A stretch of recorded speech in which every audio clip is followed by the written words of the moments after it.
सोलापूरमध्ये कोळी समाज बांधवांच्या वतीने आमरण उपोषण करण्यात आले। यावेळेला शिवसेना ठाकरे गटाचे नेते शरद कोळी यांच्या उपस्थितीमध्ये कोळी समाज बांधवांनी घोषणा देत सरकारला धारेवरती धरले। यावेळेला कोळी समाज बांधवांच्या वतीने जातीचे दाखले तसेच विविध योजनांच्या मागण्या मान्य कराव्यात, अन्यथा यापेक्षाही उग्र आंदोलन केले जाईल असा इशारा शरद कोळी यांनी सरकारला दिला आहे। आज आंदोलन करण्यात येते, काय नेमक्या मागण्या काय सांगा? महाराष्ट्रातील आदिवासी महादेव कुळे असेल, टोकरी कुळे असेल, मल्हार कुळे असेल, ढोर कुळे असेल, या समाज बांधवावरती महाराष्ट्र शासन जाणून बुजून काय चिल्लर हल्लर काय लोकांचं ऐकून त्यांच्या दबावाला सरकार भीतंय।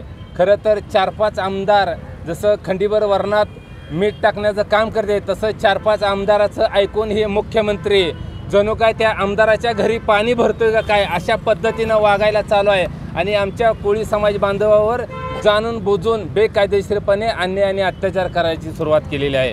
मला या शासनाकडे माझी मागणी आहे।